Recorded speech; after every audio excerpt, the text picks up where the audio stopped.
जया कामत के बयान पूरे हुए, उसके बाद में सिटी मजिस्ट्रेट और जो इलेक्ट्रल रोल रखता है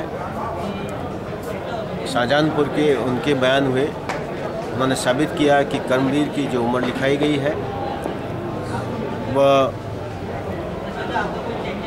जिस प्रकार से उम्र लिखित की है उसका कोरोबरेशन हर डॉक्यूमेंट से मिलता है।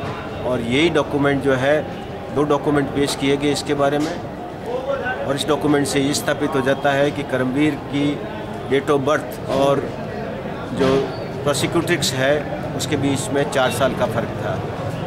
इसके बाद में जो आरटीओ लाइसेंस जारी करता है उदयवीर सिंह, उसके बयान से भी ये साबित हो जाता है कि कर्मवीर सिंह की जो डेट ऑफ बर्थ है वो सोमवीर सिंह की जो डेट ऑफ बर्थ है वह 4 साल का फ़र्क पैदा करती है। और जुडिशल मजिस्ट्रेट कोर्ट में जमान देने के रूप में ये डॉक्यूमेंट पेश किया गया था।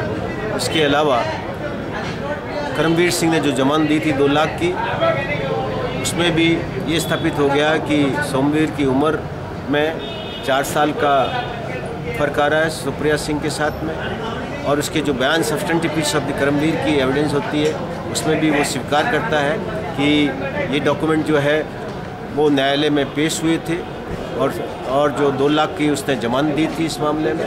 इसके अलावा राशन कार्ड के बारे में जो उदयवीर सिंह है वो पेश हुआ, वो साबित करता है कि जो राशन कार्ड के ऊपर फ़ोटो लगी हुई है, और ये भी स्वीकार करता है, कर्मवीर भी स्वीकार करता है कि ये फ़ोटोग्राफ उसके पिताजी की है, रामदया नाम था, और माता का नाम जीवनी था। उसका नाम बताता कर्मवीर सिंह, लड़के का नाम सोमवीर सिंह। उसके नीचे जो नाम बताता है वो अपनी बेटी सोम देवी के नाम से बताता है, और बाद में जाके नाम सोमम देवी से वो चेंज करता है सुप्रिया देवी। तो इससे कोरोबरेशन ये मिलता है कि वास्तव में नाम शुभम देवी राशन कार्ड में मौजूद था।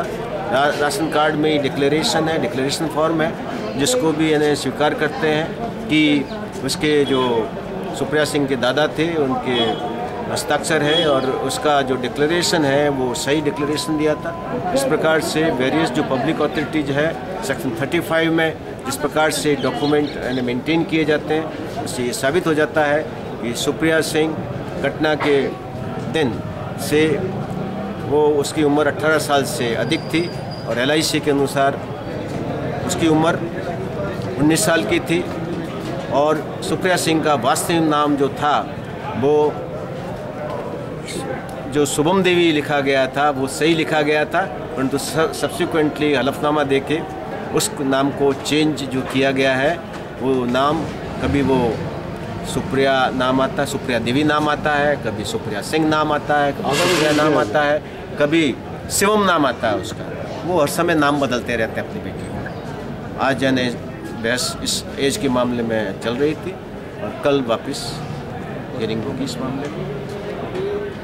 हाई कोर्ट में आसाराम जी के मामले में जिस प्रकार से ये घटनाक्रम मैंने आ रहा है, उससे साफ साबित हो जाता है कि प्रोसिक्यूशन ने जो उनके पास में दस्तावेज मौजूद थे उन्होंने छिपाए, और पहाड़ सिंह का जो स्टेटमेंट है रिकॉर्ड के ऊपर हाई कोर्ट में जो लेटर है वो साइट हुआ है, उससे सारे डॉक्यूमेंट रिवील हुए हैं, और वो जो डॉक्यूमेंट रिवील हुए हैं वो जानबूझ के इन्होंने पेश नहीं किए।